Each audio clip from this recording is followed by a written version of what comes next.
We go up this beautiful mountain, this incredible town. It goes back to the 12th century. People trudge up the hill to the beautiful church to take the walk that Michael Corleone took. Now and forevermore, it will be sort of the Godfather theme park, where they're just playing the Godfather theme over and over. I think most thoughtful Sicilians are disgusted by this. Imagine that, waking up every day. As one bus after another filled with Japanese tourists go up there. Oh, look, Michael Corleone got married there. Oh, it's so fantastic.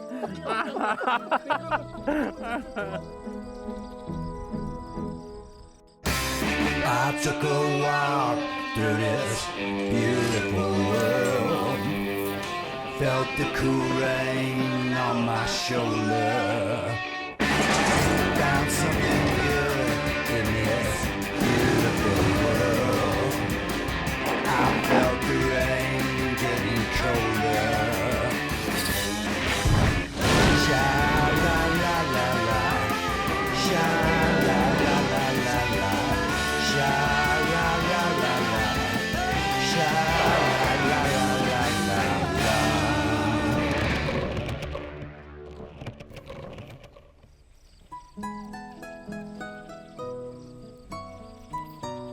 It's one of the most beautiful places in Europe, a place whose roots are very much the roots of the town where I live. But somehow I've never been able to get it right. To tell the story, any story, of Sicily. It's the biggest island in the Mediterranean. Two main towns are Palermo and Catania on opposite sides. I've done a show in Palermo before. It was an epic goat rodeo, a failure of humiliating scale. This time, I was going to get it right. There's the Sicily we know from films, an evocative, deeply felt history that's not quite reality, but cool anyway, right? There's the simple fact of its location, tucked away under the boot of Italy, part of, but not really part of that country. Its own language, culture, its own history of Norman, Arab, Spanish, Roman, Turkish, Egyptian interlopers, all leaving their mark and their influence. I grew up in New Jersey, which was pretty much Sicily on the Hudson. The Italian Americans next door weren't from Milan, I can tell you that much. I guess what I'm telling you is, I figured this'll be easy. Villa Monaci della Terranera, a certified agriturismo, meaning it's a hotel, restaurant, and working farm that in this case produces olive oil. How many acres of property do you have? Tony, it's about 40 acres. It's one of the oldest organic farms in Mount Etna. This is Guido, the proprietor. Wow. So that's where potatoes come from. How freaking hard can it be to make an awesome show in Sicily? Eat the nice food, drink the wine, in an idyllic villa in the countryside outside Catania. How low impact can it get? So the plan was, we go fishing. We get some fresh octopus, maybe some cuttlefish, explore the bounty of the surrounding waters, all while working on our tans. With a local chef, fisherman, man of the sea. He's experienced. He knows where to get it good. Do you like sea urchin? Oh, you love it. How do you say it in Italian? Ricci. Ricci, yes. Ricci di mare. One of my favorite things to eat. This is Turi, my host. What else is out there? Octopus? Octopus, now it's also cuttlefish. Oh, yeah. And I like sepia. sepia, bravo. I want to try to find some small abalone, we call occhio di bue. Nice. And also there's clams. Here the water is still cold.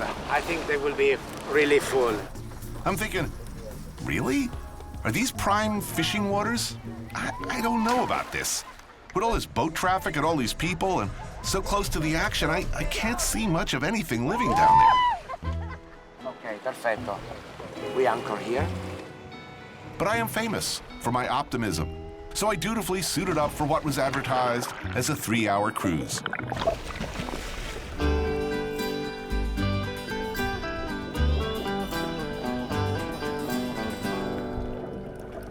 So I get in the water and I'm paddling around and splash. Suddenly, there's a dead sea creature sinking slowly to the seabed in front of me. Are they kidding me? I'm thinking, can this be happening? Splash, there's another one. Another rigor mortis, half-frozen freaking octopus. But it goes on. One dead cuttlefish, deceased octopus, frozen sea urchin after another. Splash, splash, splash. Each specimen drops among the rocks or along the sea floor to be heroically discovered by Turi moments later and proudly shown off to camera. Like I'm not actually watching as his confederate in the next boat over hurls them into the water one after another. I'm no marine biologist, but I know dead octopus when I see one. Pretty sure they don't drop from the sky and then sink straight to the bottom. How many we have, octopus? 3? Yeah. Okay, I try to get some patelle now. And also some occhio di bue, smaller ballone. Strangely, everyone else pretends to believe the hideous sham unfolding before our eyes, doing their best to ignore the blindingly obvious. No, lascialo andare, non fare più nient'altro, lascialo andare. Then they gave up and just dumped the whole bag of dead fish into the sea.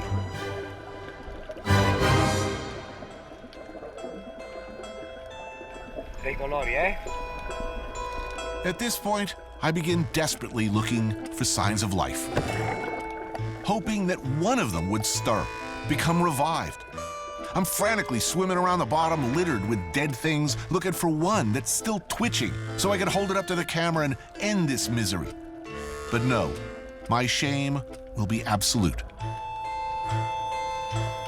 For some reason, I feel something snap, and I slide quickly into a spiral of near hysterical depression. Is this what it's come to, I'm thinking, as another dead squid narrowly misses my head?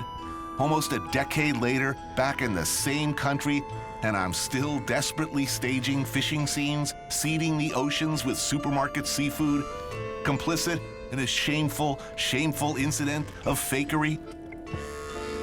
But there I was, bobbing listlessly in the water, dead sea life sinking to the bottom all around me. You gotta be pretty immune to the world to not see some kind of obvious metaphor.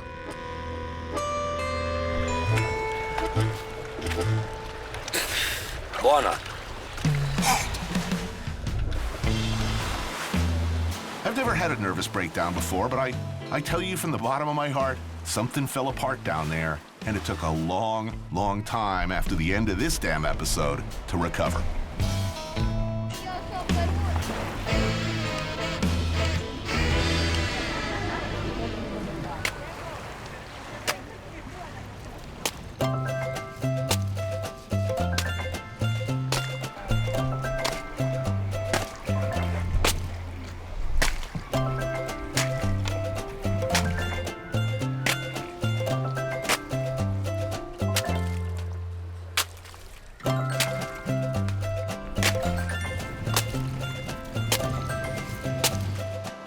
No longer we don't need to boil.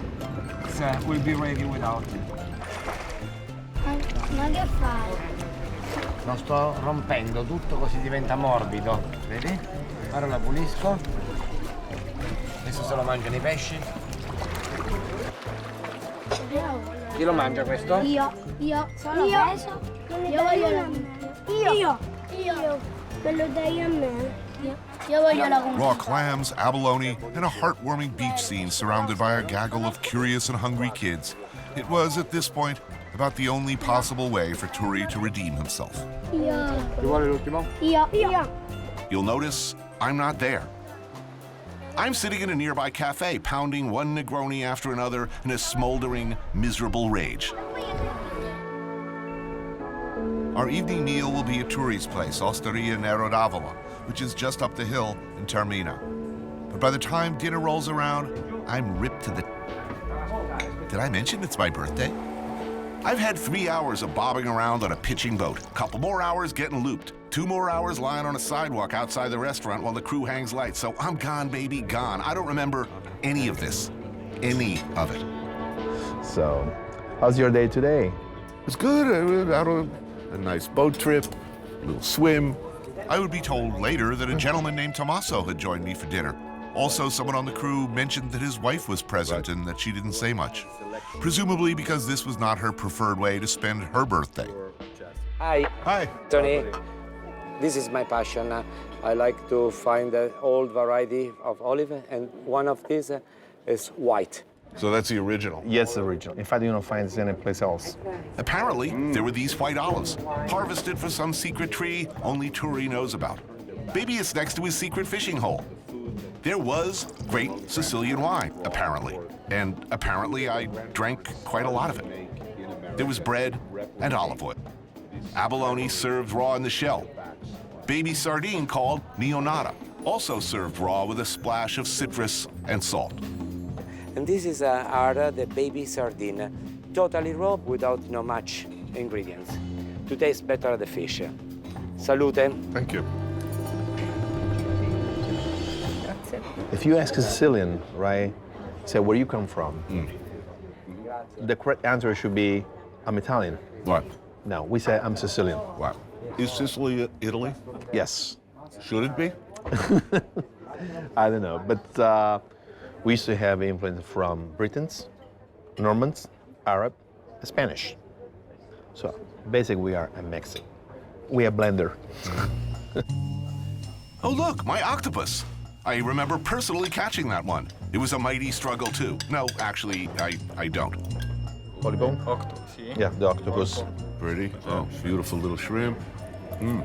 Very tender, the octopus. Very nice. And another traditional specialty. I'm told they call this tuna tartare. And cuttlefish. I recognize you, my friend. Now, crudo like this, how traditional is this to Sicily? I think from the part of the sea, they almost eat raw. Always. Yes. But fishermen only, fishing communities only, or in restaurants? Always, No. as long as you've been alive. You go to a restaurant, you see crudo like this. No, I see crudo in a poor family. So it's not like there's Japanese influence, but the Japanese sort of gave everybody permission to eat traditional foods, their own traditional food. What are the great mother Sicilian classic dishes? The anchovy.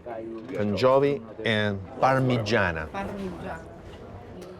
Pasta con le sarde. Okay, that's. I think this is for me. With the sardine. Yeah, but it's an explosion of flour because this plate that it's Arab, born in a period when Sicily was very poor. This I like. I even remember it. Pasta al finocchietta. Actually a true Sicilian classic made with fennel, pine nuts, saffron, and anchovy. Served alongside some sardines that have been curing in chestnuts and salt for days, then lightly fried in oil. We have to use our hand. We have to use a hand to eat the fish. This is no the problem. best taste. I must have slunk back to bed somehow, collapsed into a sodden, drunken heap of self-loathing.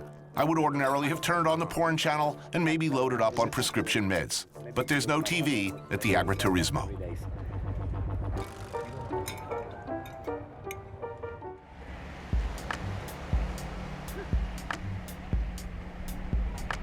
I love the films Godfather 1 and Godfather 2, but they had nothing to do with any organized crime from reality. They're opera. Magnificent opera, but basically a morality tale about loyalty and destroying the things you claim to love and want to protect. Actual organized crime members are, generally speaking, a bunch of spectacularly uneducated, lazy-ass sociopaths who have no problem stealing from their own harder-working neighbors. Here in Sicily, their interests are less glamorous than gambling and prostitution. They are, and have traditionally been, a gigantic, parasitical organism, one that has now grown to be of near equal size as its host. Mary Taylor Cimetti is originally from New York, but she's been living here in Palermo for half a century now. She's a food writer and at one time a reformer for social justice, which is a dicey thing to be here. You've been here all this time. Well, why? Well, I came for a year. It was going to be a year between college and graduate school. I just finished college. I met a man, and therein lies the tale. I married a Sicilian, and and I've lived here ever since. Piccolo Napoli. It's a restaurant like a lot of others around here, except for the quality of its food. Tell me about, where are we, first of all? Okay. The father and mother of the present owner opened this in 1951. And there's a wonderful photograph there on the wall of the opening day. It started as really a tavern and has become a well-known and much appreciated restaurant now. It's very straightforward Sicilian cooking at its best. We start with some typical things, the kind of things I deeply love. The kind of simple good things that make me happy. Panelli, which is a fritter made from chickpeas. Some caponata, a sweet and sour eggplant dish, kind of like ratatouille, but more Arab in influence. A plate of olives, and some white wine produced from a small batch vineyard run by Mary and her husband. So this is a panelle? Panelle. Chickpea flour probably come in with the Arabs, maybe even earlier, because chickpeas have been around for a long time. This is the famous caponata. Caponata. About as Sicilian as it gets. Yes, caponata and cannoli are the two internationally known Sicilian dishes. Devi mettere per tavolo, zio. Due spaghetti al nero. This is what I've been waiting for. This is what I wanted Sicily to be, something to soothe my shattered soul. It doesn't take much. A bowl of good pasta. In this case, the famous spaghetti al nero di seppia. Spaghetti in cuttlefish ink. Also, some calzarece al pesce spada. Pasta with swordfish, eggplant, and tomatoes. Ok. Ah, beautiful. Grazie, prego. Perfect pasta. Very happy with that. Good. I know you've been looking forward to it, so I'm glad it's good. Palermo's an expensive city for some things because the consumer is paying more so that the store can afford to pay its extortion money. The big change that has happened is that up until the mid-'80s, the late '80s, there were a great many Sicilians who thought if they were honest and didn't have anything to do with the mafia, they could live without being affected by the mafia.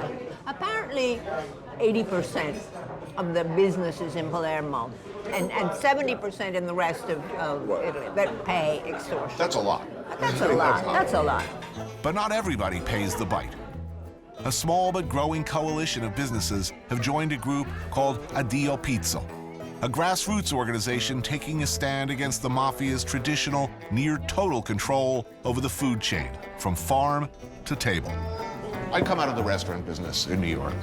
You got taxed with every laundry order, every time they took your trash away. It was built in to all your basic services. Here it's much more the going around. Christmas and Easter, Guy comes by.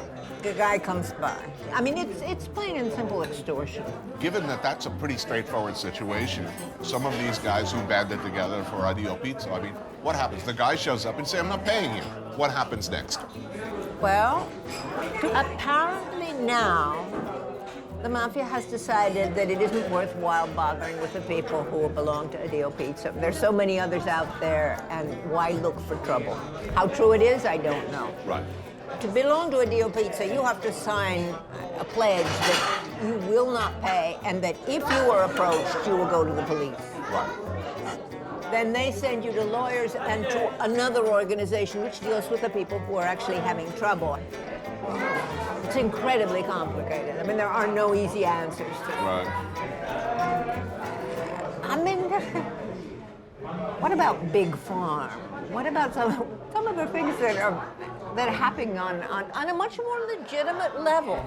I mean, who's more destructive worldwide? I mean, yes, you could make a very good argument. That's horrible. But I'm upset because I'm sounding as if I'm making apologies for the mafia. It's just, I think, what has happened, that having lived 50 years in Sicily, I'm much more skeptical than most Americans. Right. I don't know that... I know what you're saying. You're saying you're not so sure that a mafia-free Italy would they be that much more functional. That's No, absolutely. I mean, I'm not so sure. I'm not sure at all. But I am constantly amused by the fact that 45 years ago, if I said to Americans, I said, I live in Sicily. Sicily? How let a nice girl like you end up in a place like that? Really? Now it's on a farm in Sicily. How romantic. Oh, I envy you.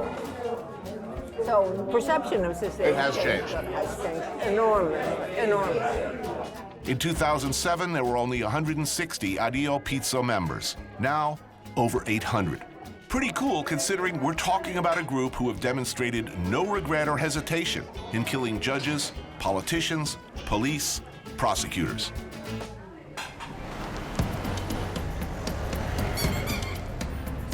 Back to Catania. And when you're talking late-night dining options, you're talking one thing. The enticing smell of smoke wafting through the streets, a smell that's enticingly equine. I smell Rainbow Dash. Oh no!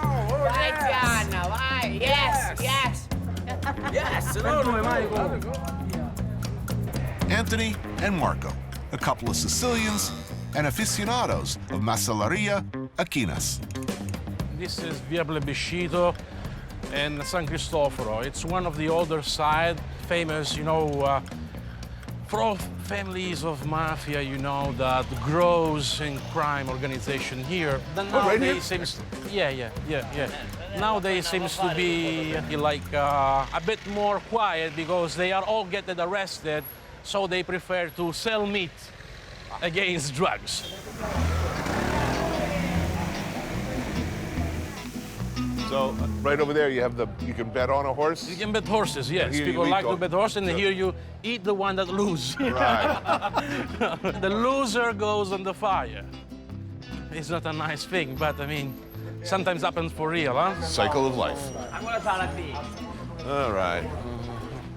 Buonasera, buonasera, buonasera. So why horse? Where does this tradition come from? From Arabs.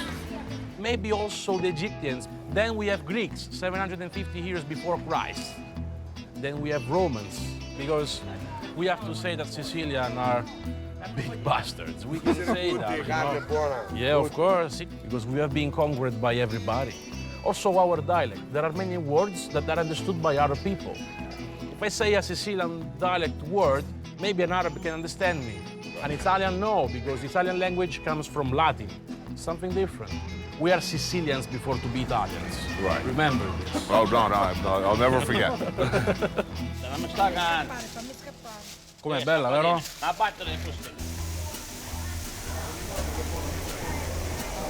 Look, the fatted side of the meat. It's yellow, it's not white. When it's yellow, means that this horse has been breeded eating fresh grass. Pronti? Procediamo? Procediamo con le mani? Perfetto, ok. Like this. Tear and go. Yeah. Yeah. You like the taste? It's good. It's a bit sweet, huh? Simple, huh? You don't need nothing. Horse meat, basically, it's loved by quite everybody here, Sì, polpette. We can have also meatballs. Anthony, we can have also horse meatball. Well, as you wish, man. Whatever. Okay. Whatever. I'll try anything. It's a mix of different things, Scrambled bread, Parmesan cheese, pecorino, Right. parsley, eggs, and of course, And horse. Horse. I think it's very tasty. Let's put it this way. When my daughter asks me for a pony, I'm bringing her here, pointing at that grill and saying, here's your pony.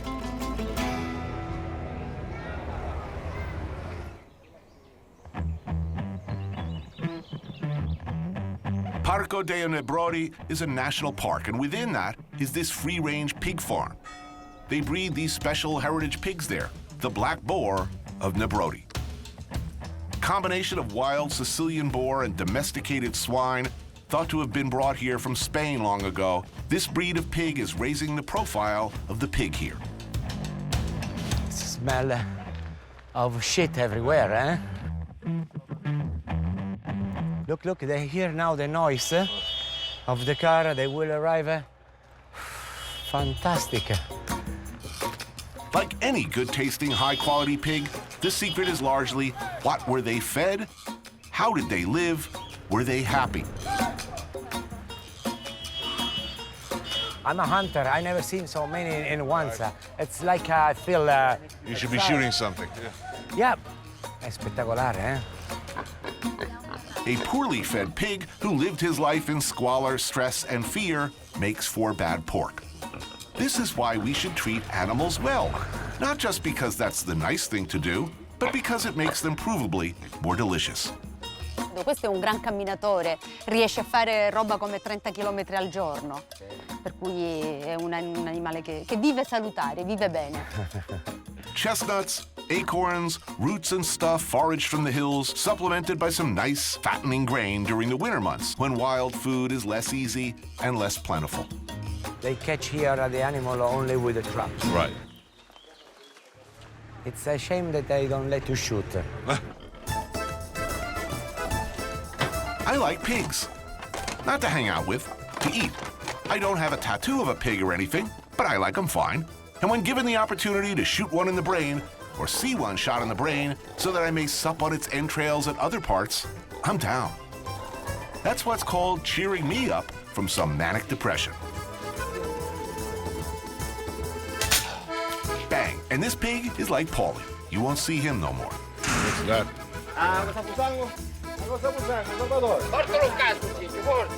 Even with the brain dead, the heart still goes on beating, sort of like, pick a Kardashian. In this case, however, those last few beats of the heart are absolutely necessary to pump all that red cravy into a bucket for sanguinaccio. The salt helps keep it from coagulating prematurely. Allora, io sto levando la fibrina. Yeah, looking good. And so fast, incredible. There's a Kardashian joke there somewhere. Kim gets ready for the big day. It's date night at Chloe's house. Real housewife gets ready for summer. Grooming tips from Teresa Jeanette. I got a million of them. Let's hope Kanye never has to see this. Oh. We hang now. Vai. Vai. Vai, no sentite. Then get to work. Okay.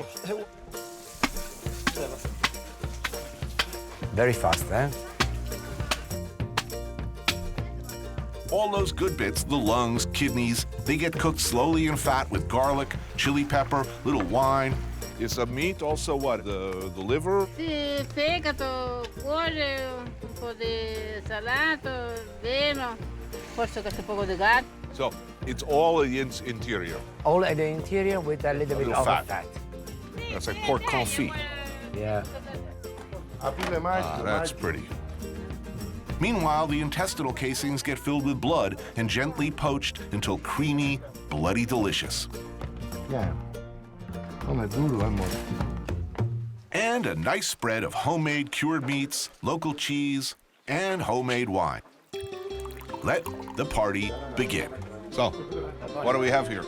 Let's identify these products. Capicola? Capocollo. That's the sliced prosciutto. Yeah. Lardo. Lardo. Pancetta. That looks good. Anche quello. Guanciale. The cheese is a local. It's a provola dei Nebrodi. This is the ricotta, and it's just cooked in the oven. The bread? The bread is from the uncle. Right. And they have also salame, and they have sausages. And this cheese? Che non è un maiorchino, è una canestrato. And what do you call it? L'interiore. Yeah, the interior just on a pan. Right. Beautiful. Interiore. That's good. Oh, the best moment of the day. Indeed. Oh, yeah. What do you think about the cheese? It's good. Yeah, but for me, the ricotta, really good. I think it's a complete country, this place. You discover Sicily in an aspect that I think that very few people know. This is incredible. Even the bread is the old lady that she made. Oh. You think of Sicily, you think of family, you think of food. This is more like it.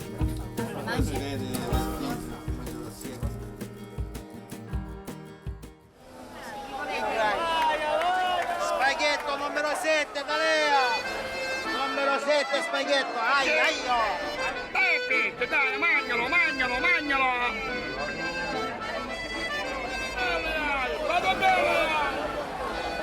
We'll stop here for the shrimp. Catania, the early morning market.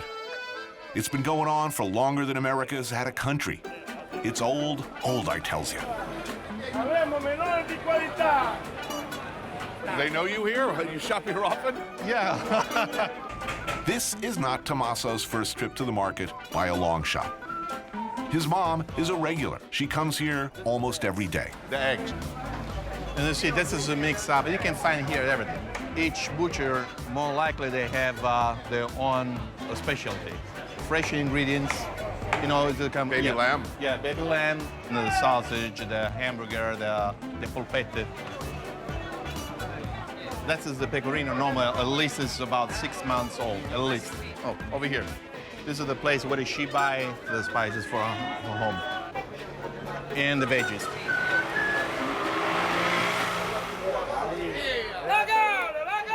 This is what the market is best known for, seafood. Buongiorno, caro. This one is one of the biggest resellers that we have in the fish market. You can see also the variety. Yeah. We consider the tuna like a pig. We don't throw away anything. See, this is typical. You can find all in here. Oh, those are the tiny, tiny little clams, Right, yeah? yes. This is another thing as well. Oh, whelks. In Sicilian, they're called mucuni. You can see the shrimp normally still alive.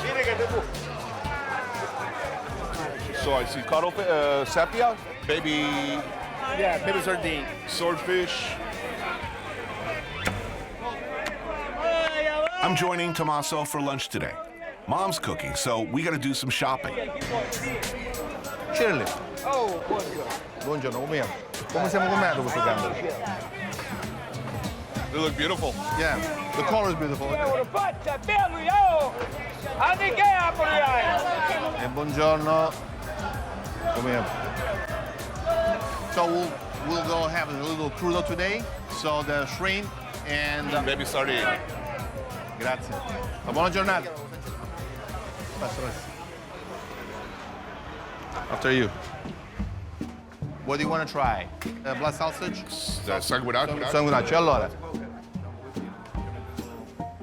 Allora, un pezzettino per assaggiarlo. Just blood? No onion, no spice, nothing. A little, what do you know, a little salt? Condiscelo tutto, poco poco. A little pepper? Sì. Ben salt. Okay. You squeeze it? No. No, The right way, yeah.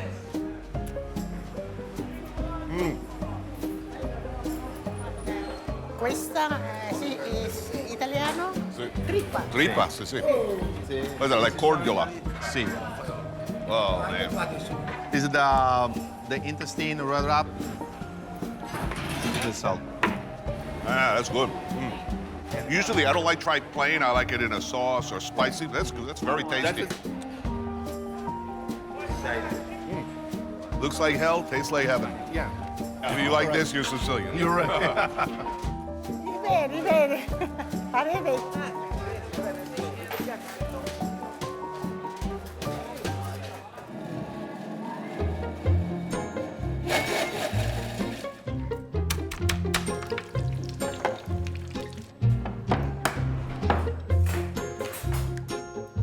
I don't have any grandparents. My mom, I guess she cooks, but the last time she ever invited me for dinner was like 1972. So given that tragic, dysfunctional, too much information kind of history, is it any mystery why I'm always on the lookout for grandma? Anybody's grandma will do. Hell, I've been known to cruise rural state highways, looking for hitchhiking grannies to abduct, so they'll cook for me. And given my fragile emotional state, it makes perfect sense that I've dragooned Tommaso's mom into making me a nice lunch. Is that heartwarming or like creepy and sad? Hey. Hey. It smells good in here. Let's go open wine in the meantime. All right. No. Cheers. Chin. You need any help chopping parsleys? Ah, perfect. For lunch, we got the shrimp and sardines from earlier at the market. But first, this. Let's grab one. It's like arancini, but with a hollowed-out potato filled with cheese, breaded, and fried. Ooh, delicious. Basically, what we do to finish the potatoes ready and fill with all the cheese. Yes. The dip in the eggs to seal the potato. Right. And then the crumb bread and fry. My mother used to cook for everybody, even if it was midnight.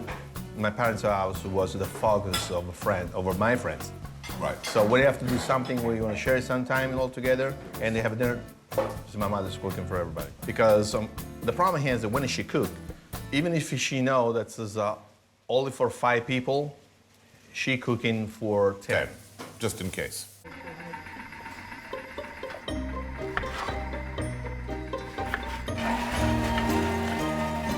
More caponata. This is Sicily, after all, and this is the classic starter. Also, a bread and tomato salad. Would you like to try something? That's old school. We toast the bread, make it a little bit harder. And normally we do with bread at least 2 days here, two days old. Right. It's really good. Really, really good. That's Sicily right there. Right, yes. Fresh shrimp sauteed in garlic, butter, and herbs. I've noticed over time, as I travel around the world, that every great and enlightened culture, when they were confronted with a shrimp or a prawn, right away. That is the way you see if it's fresh or not. Yeah. So, typical day, when you were 15 years old, what did you eat for lunch? We'll never missing pasta for lunch. Pasta and meat, or pasta Yes, and fish? And fish. Of course, something locally. Basically, you have to go right behind the corner to find your products. So wherever we can produce in Sicily, that's what we choose to buy. Watch this, you're gonna zip the bone right out. Out comes all the bone. Who needs a knife? Sardines filleted neatly, sauteed in garlic and oil, a little red pepper. That's a beautiful thing, right there. Botticelli, gliel'hai messo? Well, I'll tell you, in another 2 hours here, I'll be speaking Italian. Well, I'll be speaking Sicilian. Freddo no buono, caldo sì. Yes, you have to eat it hot. This is very nice. Yeah, really, if you don't like this, there's really no hope for you. Ah, Tommaso, diglielo, chi è che non ti piace fare queste cose? Che non ti è piaciuto? There's something that you don't like it. Può dire. Everything is fantastic. Tell her because she. I'm so happy. This was a delicious meal to eat in this this beautiful home with some really good home cooked food. Grazie.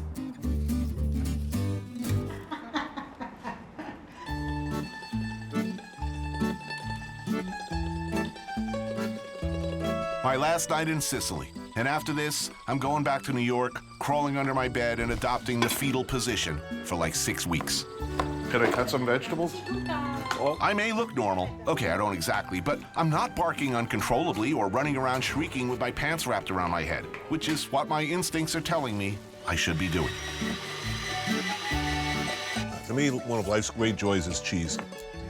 No, I'm eating cheese, which makes me happy, always. And drinking wine, good wine, and a hell of a lot of it. And I'll just make it over the hump with any luck at all. So we have a mozzarella here, a pepperoncino. We can start with that one on the middle. I will.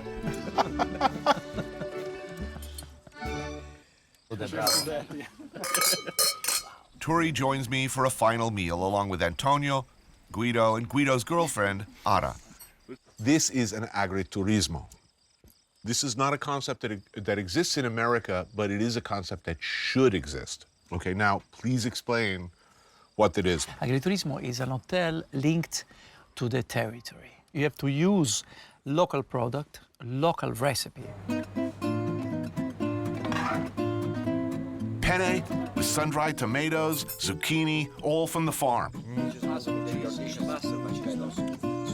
Oh man, that looks good.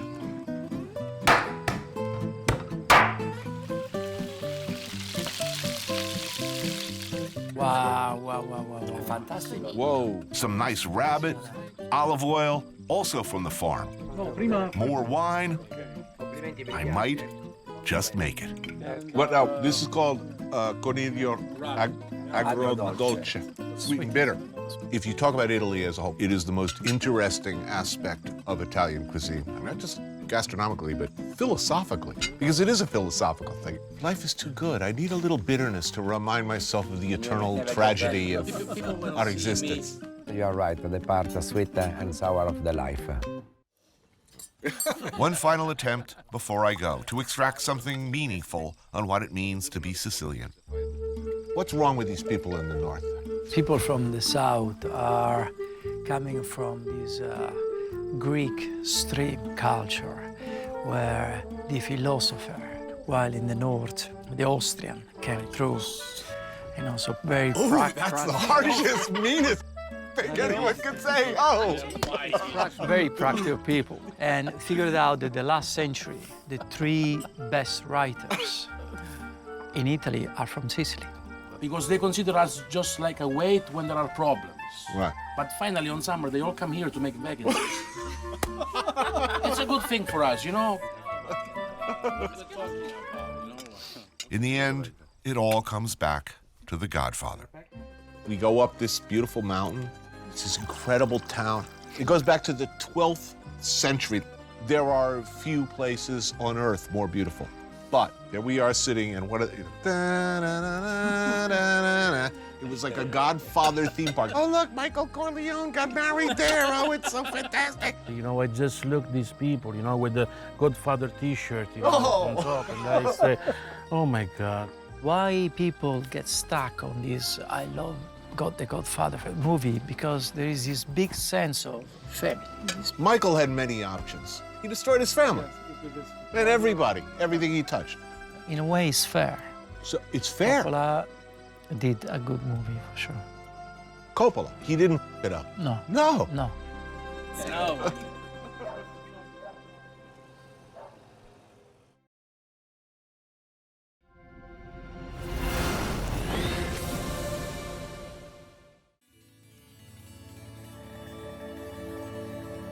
Detroit's the city of champions. The whole world knows that Detroit is the American city whose products have revolutionized our way of living.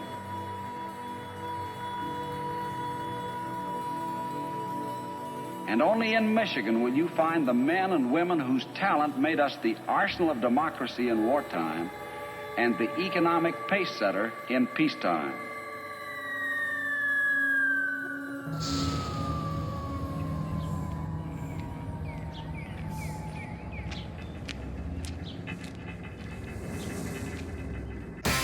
I took a walk through this beautiful world, felt the cool rain on my shoulder, found something good in this beautiful world. I felt the rain getting colder. Sha-la-la-la-la, sha-la-la-la-la-la, sha-la-la-la-la, sha-la-la-la-la-la.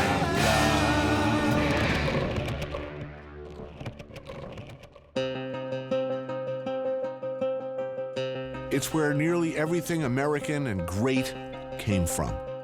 The things the whole world wanted, made here.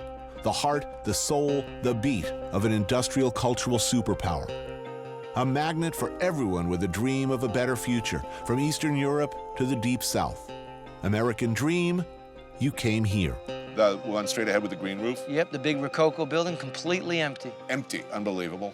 The white one is being rehabbed. There's some money coming in. The one next to it on the right is completely empty. The gray pyramid with the spire on top sold for $5 million. $5 million for that? You can't buy a garage in the Hamptons for that. Basically. $5 million for a skyscraper. It is post-apocalyptic. I mean, it's like a science fiction film. What the hell happened here? Well, it is post-apocalyptic, except for the fact there's 700,000 people living here. Detroit, 2013. Charlie LaDuff is a writer, journalist, television reporter. He grew up here. But it used to be 2 million people. That was rubber. That guy was steel. That guy was a doctor. This was what made America. The road started here. The automobile, frozen peas started here. Credit on a mass scale started here. What was this like just before this, so 20 years before? It was insane. And this one, there was like twice as many people here. This is a consequence because all the whites went, they took their money, they took their factories. The black middle class maintained for a while, and then it got too rough for them. So there's little pockets of feral hippies and older black folks, a couple white folks, some Arabs, but this is 140 square miles. So you're gonna get tall grass because it's back to the wild. It is one of the most beautiful cities in America. It speaks of those industrial age dreams of an endlessly glorious future. You know, the people who built these structures, they were thinking big. They were. They were looking at a new Rome, and they built it, actually. It's awesome.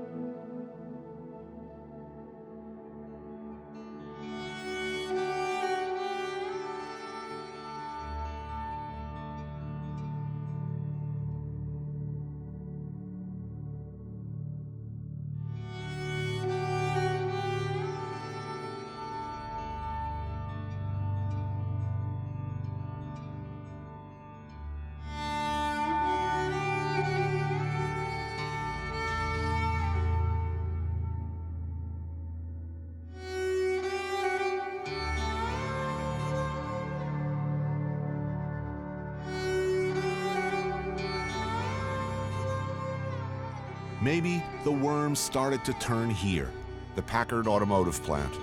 Opened in 1903, it was considered the most advanced facility of its kind anywhere in the world. Huge, epically proportioned. I mean 3.5 million square feet. Now, one man lives here, Al Hill. My name's Alan Hill. Welcome to my home. This room right here is the forge room. It was a former Packard motor car company.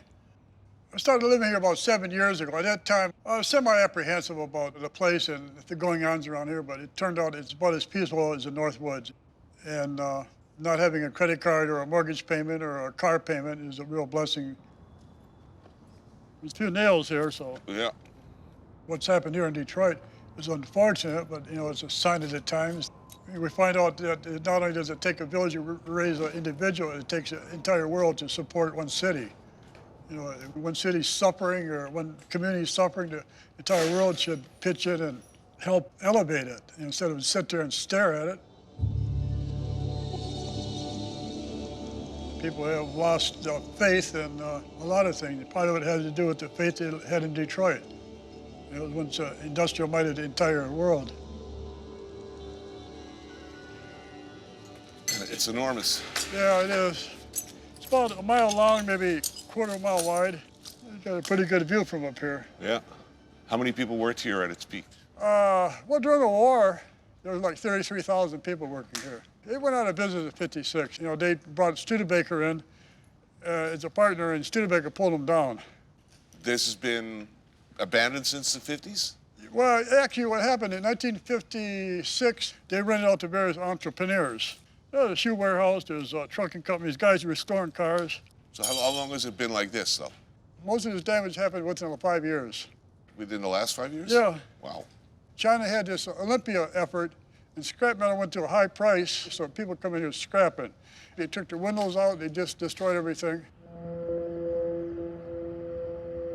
The place is pretty much open to anybody who wants to come in here. Sure, a lot of urban explorers, yeah. People shooting music videos, taking pictures. Oftentimes you see a wedding party come here, and you know they use this as a backdrop for their wedding, and take pictures, videos of the wedding. Wow. You want to take pictures here. The place, like so much of Detroit, invites it. Urban exploring, as they call it, sifting through the remains of Detroit's great American ongoing tragedy, photographing them, posing in front of them, is something of an irresistible impulse. Detroiters hate it. All the visitors, like us, I should point out, wallowing in ruin porn. What was this part of the factory? Where are we standing? This right here is where the assembly line was. This was a paint booth right here where they spray paint the cars. You can see in the floor where they have the, you can wash away the overspray. The assembly line ended at 35, 40 feet over here. There's bridges here between here and the main building, and the assembly line actually came across through the bridges. You look at a possibility of an assembly line about 3/4 of a mile long. You're talking hundreds, if not thousands, of people all working on the process. Yeah. I mean, this is sort of a kind of, you know, it's not a perfect model for Detroit, but it's a perfect model when a big factory goes down. It's not just 33,000 people. That's 33,000 families who are going to be eating dinner out less. Yeah, you got a point there on that.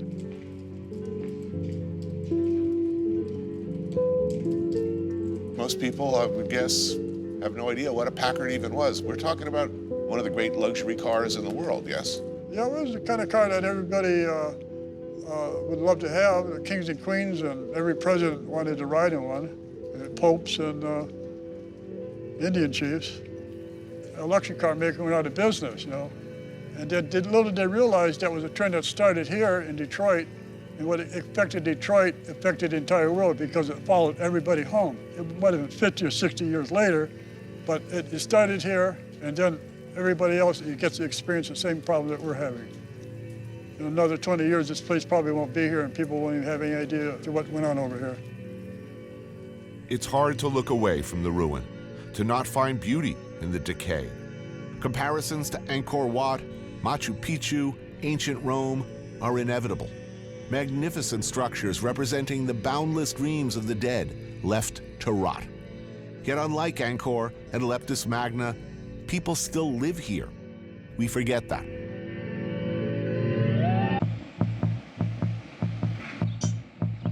You tell people you're going to Detroit, and chances are somebody from the home team is going to say, be sure to get a coney. I never really understood that. I mean, I'm like 30 minutes from a place called Coney Island, where presumably they know something about freaking hot dogs, right? Maybe the early Greeks or Macedonians who first experienced that golden land by the shore then took what they saw with them to Florida, Michigan, and beyond. Maybe they knew something. They've been doing conies at Dooley's for over 90 years. That's almost as long as the hot dog's been around. And I can't tell you how deep this creation runs here. Deep dish in Chicago, cheesesteak in Philadelphia, you'll find some ambivalence. Not here. How are you, sir? Good. Now, if I were from Detroit, would I be eating this with my hands or with a fork? Probably with your hands. All right, I'll do my best. Logistical problems. That's delicious. This is the best of my only 3 coney experiences. You're open 24 hours. Yes, sir, 24/7. I don't know whether I want to watch like seriously drunk people trying to eat this. Oh, yeah, we have a fun time. Is it a skill that you learn over time? Yeah, it takes practice. It's like kung fu, you know, you gotta just practice and practice. Exactly. Practice makes perfect. That was good. I think I better have another one of these. Yeah, you should. Yeah, I'll be better at it the next time around. One coney up everything. It seems like a simple thing. Hot dog, chili, raw onion, mustard, steamed bun. But the delicate interplay between these ingredients, when done right, is symphonic.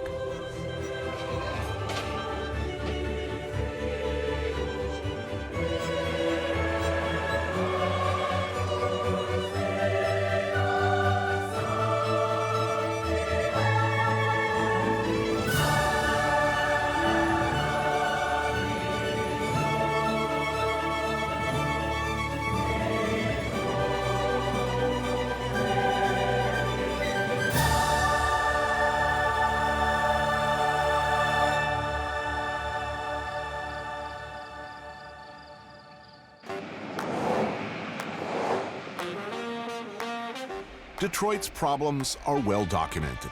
A lot of attention has been paid to a history of spectacular mismanagement and corruption.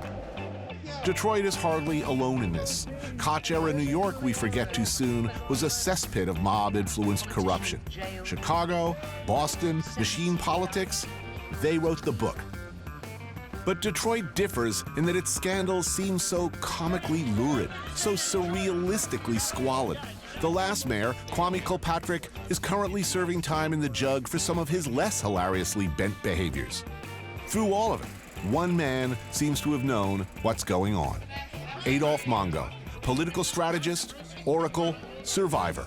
He's seen it all. I know what I'm having, but I'd love a beer. Miller High Life. Man, this ain't this kind of place, man. I thought you drank, man. You drinking beer? What are you drinking? I'm drinking vodka. I'll have what fold under pressure. Okay. Then I'll think about a burger down the way. You having something to eat?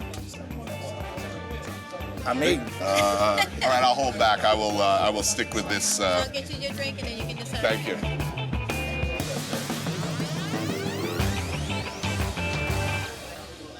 I have to ask, you're born and raised in the Detroit area? You're right. An academic star, Marine Corps, journalism. Why did you never run for office? You gotta be crazy. You know what? They don't want straightforward politicians. They don't last. You gotta be real cold-blooded. Being an elected official is like working for the drug cartel. You can't give anybody any mercy.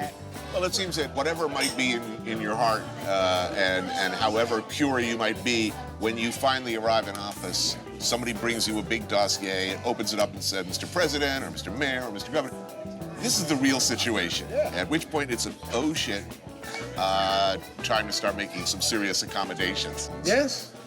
So, Kwame Kilpatrick, what went wrong there? Greedy. Just very old school.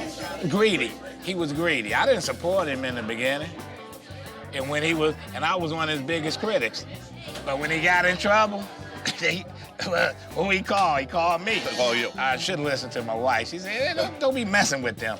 Are there good guys out there who could presumably not just run for office, but will win? There's a lot of guys, yes, but they don't want to run. There's a lot of people Why do they out want to here. run? Because you got to take the bad that come along with it. You got to take the garbage. Why should a bright young guy fresh out of law school start thinking about running for anything in the city of Detroit? Yeah, because sooner or later, it's going to be all right. It's going to be all right. It's a tough town. Is Detroit going to turn things around? I could lie and tell you yes. But you know what? This city's screwed. Only place I've ever been that looks anything like Detroit does now, Chernobyl. I'm not being funny. That's the truth. Abandoned, man. But you have to admire the bold, proud, ferociously enterprising survivors who decided to hang on, hang in, and figure out a way to not only survive, but do something extraordinary. There's Tyree Guyton's Heidelberg Project, a delightfully loony outdoor community art project that began in 1986 and now attracts 35,000 visitors per year from around the world. That was a bucking gas right there, just to Yeah, turn it on. I love Detroit. You know, they got this field mowed last summer, the neighborhood, lit it on fire.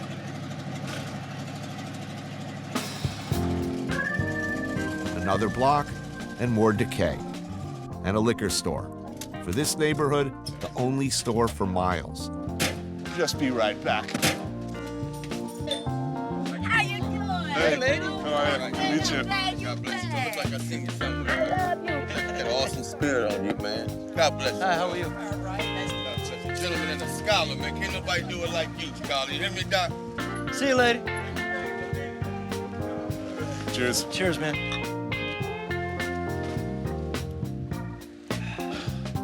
Yep. You want one? That's the benefit of a college education right there. People seem to like you in this town. Who hates you in this town? Who hates me in this town? Nobody. Politicians? I'm guessing there are a number of politicians and former public employees who are not too happy with you. I don't know, you know, yeah. Yeah, but let's face it, there's a whole lot of people out there who'd be perfectly happy with just letting Detroit go. It already went. It's gone. Look at this.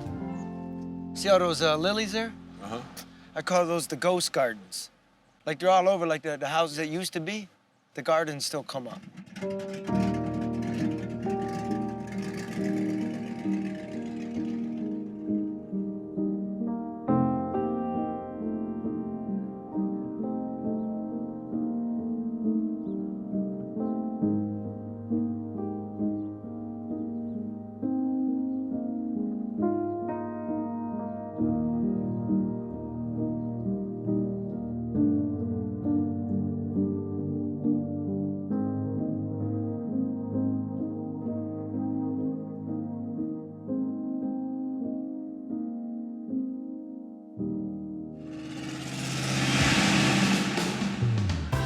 off the main drag, Girl, you're wearing the hat and everything. a backyard. Thanks for coming. I never had such a good time. A well-tended home surrounded by many neglected ones. An example of Detroit-style entrepreneurship. Greedy Greg's, a do-it-yourself barbecue joint started by these two, Rochelle and Greg. Tommy, I'm Greedy Greg. On the menu, absolutely delicious, straight from the grill ribs and rib tips. But the really good stuff is inside. Superb smoked pork loaded collards and mac and cheese. Thank you so much. This is perfect.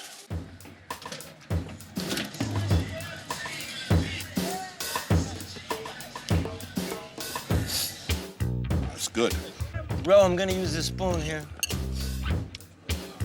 It's unbelievably good. What's the mac? The greens are incredible. Oh, those are good. So in the greens, is that like smoked ham hock? I can't tell you my can't tell me. secret. Well, I'll tell you, those are some of the best greens I ever had, no doubt about And it. this dude's been everywhere. Come on. Yeah. I've been all over the South, and I've had a lot of greens, and those are they're not just delicious, they're luxurious. Big hunks of you won't tell me what in there, right? I can't tell y'all my secret. Will this kind of entrepreneurship lead Detroit out of its sinkhole? Probably not. I can't believe there's like not a line of cars around the corner. That was good. But it's no longer about winning, is it? It's about surviving.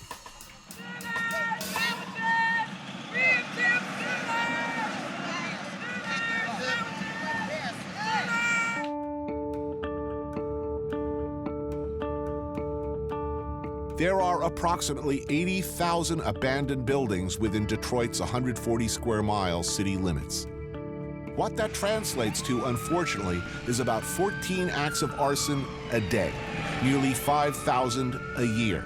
That's just arson. That doesn't include the thousands of other types of fires and medical emergencies the Detroit Fire Department responds to every day. With an ever lower valued housing market where you can buy a home for as little as $500, many houses are burned down for the insurance. Many because angry neighbors desperate to hang on see abandoned structures taken over by crackheads or drug gangs. With law enforcement stretched ridiculously thin, they resort to burning them out. They won't say it. I will. The Detroit Fire Department is underfunded, under-equipped, often badly and incompetently led, and up against what seems like a never-ending war. A city on fire. Their safety equipment, their boots, their clothes are often moldering and shambolic. But they fight on. This is the second time they've been to this house. If it happens to be arson, chances are no one will ever know for sure. Given the ever-shrinking resources available to the department, most fires can't even be investigated. This fire is out within an hour. And after the fire, dinner. The cliche is that firemen are great cooks. In this case, the cliche is true. Lieutenant Mike Nevins and the boys of Squad 3 are cooking up a family meal. Is every firefighter expected to cook reasonably well? If they don't, they catch hell. I mean, Really? in Detroit, yeah. It's almost in a perfect society in that sense, because in a perfect society, I believe, everybody should be able to feed themselves and their friends or their family at least reasonably well, and that if they're not able to do that, they should be shunned and demonized and marginalized. Well, agreed. Most of the firemen are known for their cooking. We cook some outstanding meals. We've learned to shop. We've learned to shop with less, to feed more. You don't want to be a belly robber. You better bring some food back for the boys. Firefighters, in my experience, are a lot like the Marines I've met over the years. No matter how badly led, ridiculously under-equipped, underappreciated, no matter how doomed their mission, they take a bizarre and quite beautiful pride in at least being screwed more than everybody else, and doing it with style. They seem to do what they do for themselves. It's not a job, it's a calling. This is where the guys store their gear, and as you can see, the gear is very weathered. How old?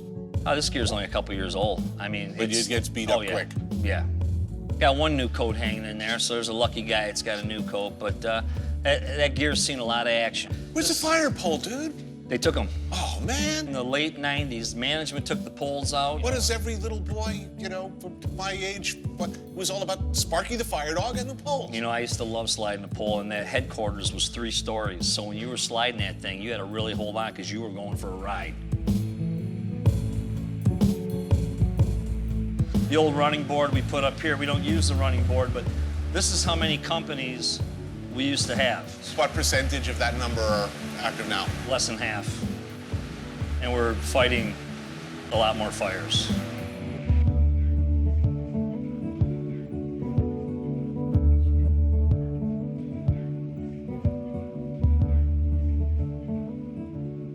You know, I gotta say, the kitchen's looking pretty good. It's one of the best kitchens in the city. Tonight's meal is being cooked by Paul. He's Squad 3's best, they say. Awesome. Look at this.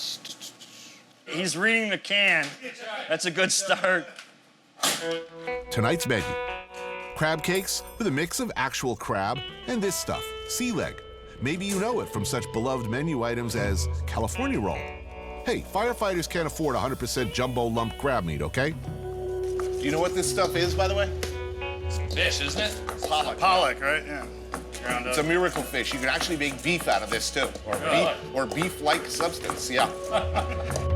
It should be pointed out that every meal is paid for by the crew on duty. They pool their money and shop as a unit. What's the firehouse favorite by consensus? Oh, steaks, man. Steaks. If I were the regular cook here, the full firehouse would be in totally open rebellion. Why? First of all, I'd be making stews because it's cheap.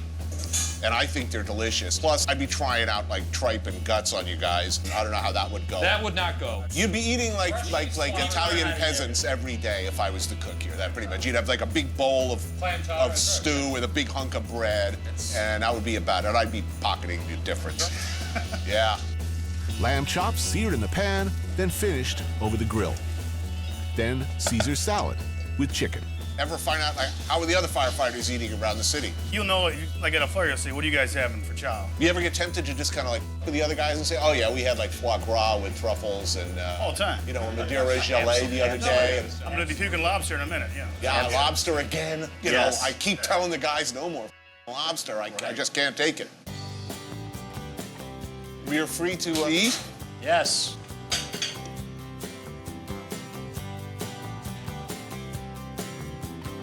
Nice job on the crab cakes, too. Yeah. Full of meat. Very tasty, Paul.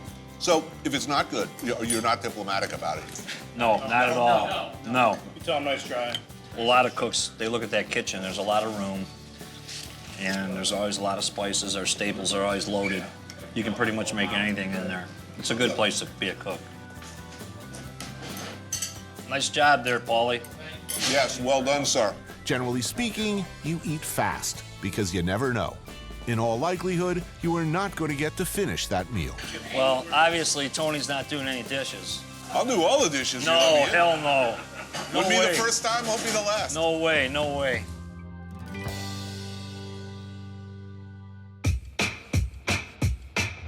At this point, you may be asking, what about all the cool stuff I hear about Detroit? That's what you're thinking. The vibrant, new, do-it-yourself culture of urban renaissance. Young entrepreneurs, artists transforming the city, one block at a time. Where's that? Well, that is happening.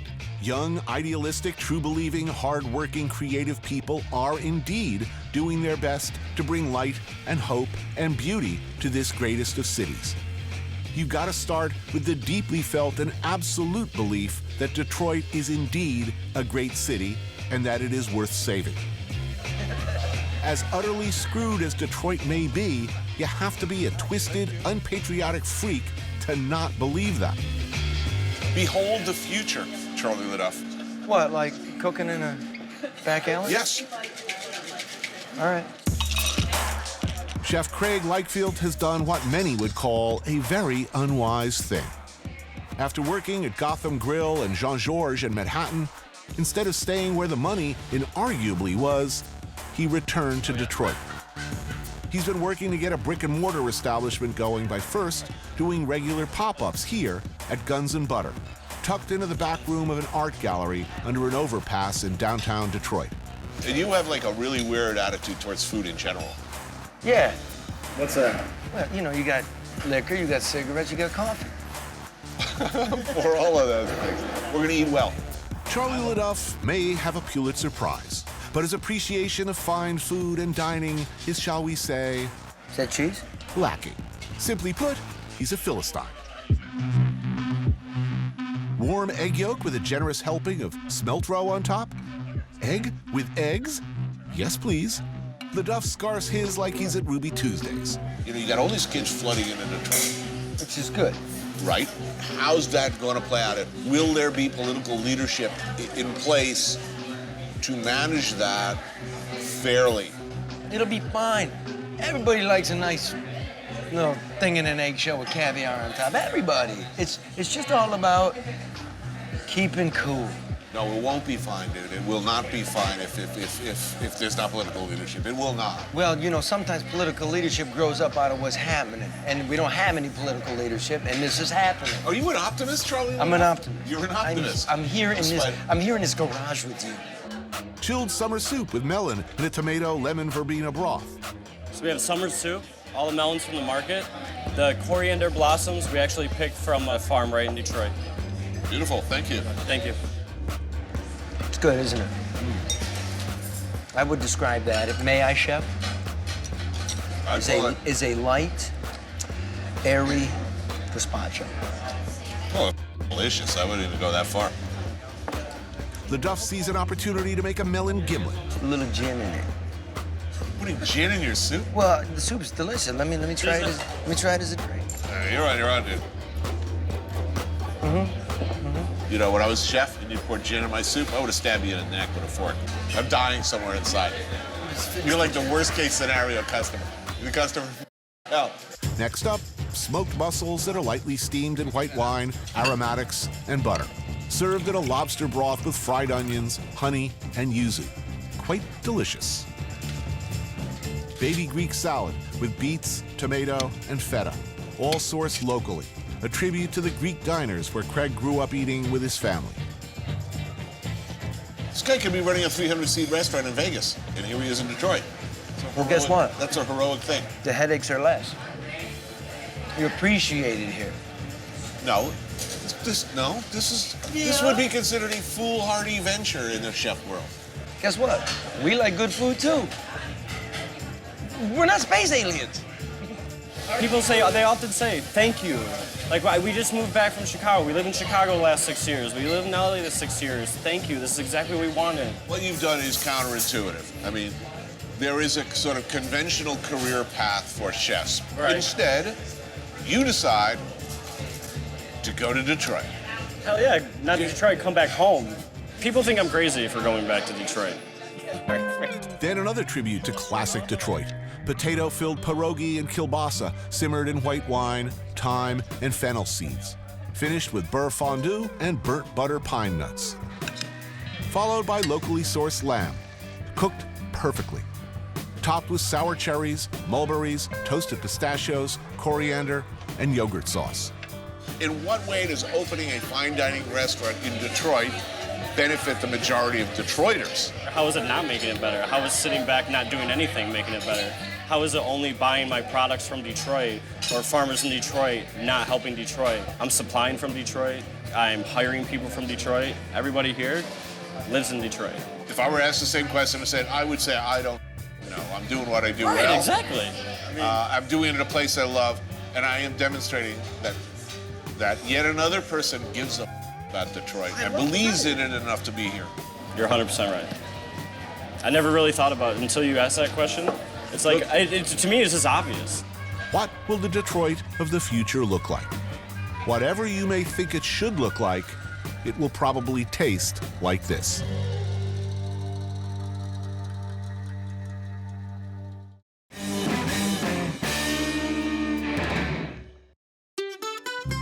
Somewhere in this unassuming neighborhood, one can sit down for an excellent meal.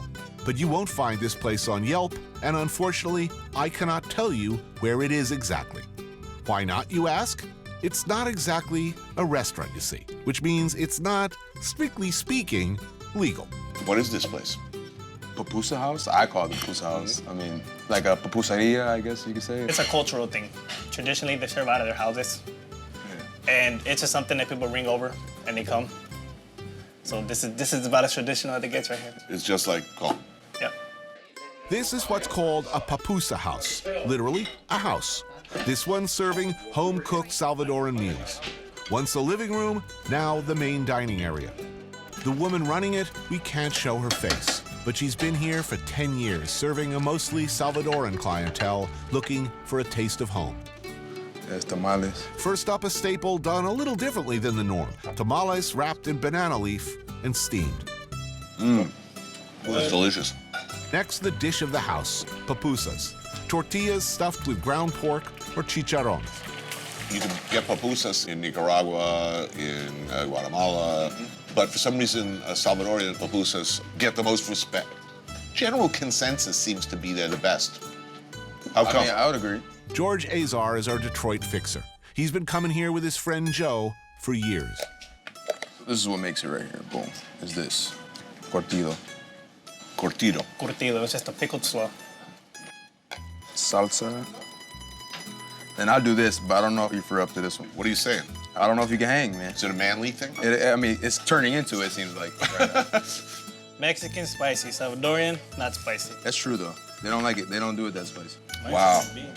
Chicharron, maybe? Yeah, there's some porky goodness in there for sure. Chicharron is fried pork. Fried pork, and then it's ground with peppers, onion, and tomato. Simple. Taking the liberty of ordering some indigenous Detroit beverages that we've egregiously overlooked so far. That would be Burners, which I haven't had. It's like a cross between ginger beer and ginger ale. It's like not as spicy as ginger beer and not as sweet as ginger ale. It's like in the middle. It's my favorite beverage in the city. Yes, I needed this to enhance my street cred in Detroit so that I will be welcome back. Then pollo asado and shrimp and garlic butter. That's shrimp head on, thank you very much. This is where it's at. Exactly. God lives in there. Butter, garlic, simple, delicious. It's the low-fat butter. It's the good butter. All in there. That's good. Yeah, that's love. It's like a big hug. How did you find your way here? Honestly, it's only word of mouth. Yeah, but wait a minute, you have annoying foodie websites, right? True. But they're not coming here. They're not coming here. Oh, no. If they walk in the door here, they're like, oh. There are thousands of foodies with ironic sunglasses and fedoras, and they're just waiting to get in here. Oh, we don't want this place to come to the food. I get mad at him when he starts bringing different people Really? in. You'd hate a line of people outside waiting, Yes. a 2-hour wait to get in here? Yes, yes. Yeah, because I don't want to wait for my food. Who hates money? With her, it's not about the money. It's about keeping the tradition alive. Thank you, sir. What happens when a city goes bankrupt? When it's at the point that it's actually considering selling what's left of itself in chunks. In Detroit, city services are reduced or cut out completely. Fewer buses, fewer cops, fewer firefighters. Answer, they turn to each other for help or figure out how to do it for themselves.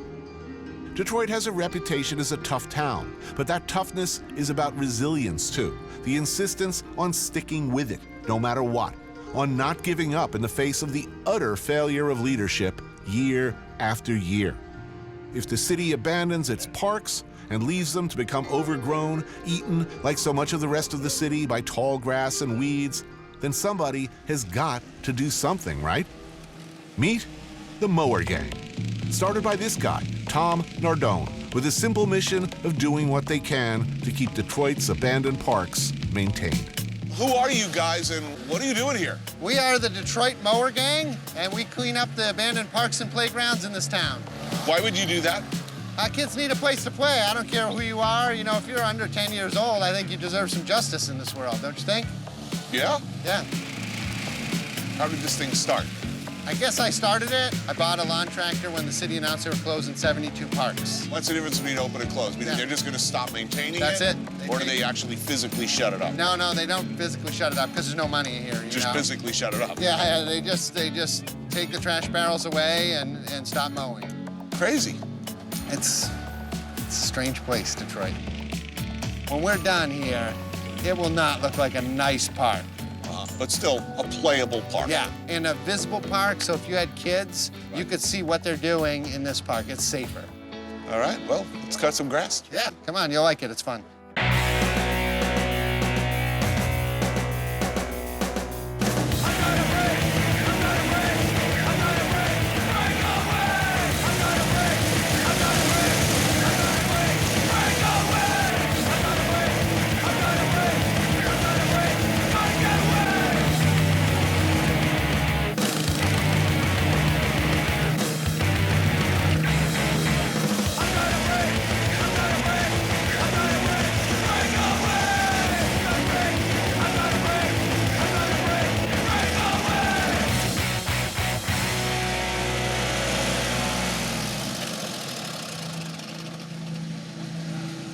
grass in my beer.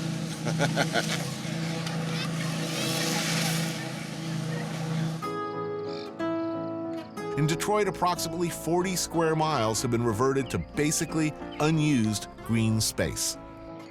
In many cities, so-called urban farming may be looked upon by cynics like me as an affectation. Here in Detroit, it's not. With nature taking back the landscape block by block, the urban farm is really the last line of defense. D-Town sits on the western border of Detroit. Where are we? We're in the largest park in the city, which is called Rouge Park. Did you just come in and start digging, or did you have permission to come in? We had permission to come in. Was that difficult? It was very difficult. We negotiated with the city for 2 years, and part of the difficulty was they really didn't know what hook to hang our request on. They're used to developers coming saying, I want to build a strip mall, or I want to build a parking structure. But they're not used to people saying, we want land to build a model organic farm. Malik Yakini started the farm with the goal of providing greater access to fresh produce in areas that grocery stores have completely abandoned. That's basically all of Detroit's inner city. Other than Whole Foods, who just came in? Yes. Not a single national food chain? No. No. In 2007, Farmer Jack closed his last stores in Detroit, and that was kind of the end of the big chains in Detroit. This is subsistence farming, not cash crop. I mean, you're not going to be you're not anticipating selling outside of Detroit. There's greater demand in Detroit than all of the farmers locally can supply. So first we want to supply that local demand in the city of Detroit. To what degree do you think that this model can be replicated in and around the city? Well, clearly we think urban agriculture has great potential. And one of the things that we have in Detroit is access to huge amounts of land. If we're able to produce even a small percentage of the food which is consumed in Detroit and circulate the revenues from that food within our community, then we're able to create a more vibrant, healthy, economically strong community. So we think it has tremendous potential.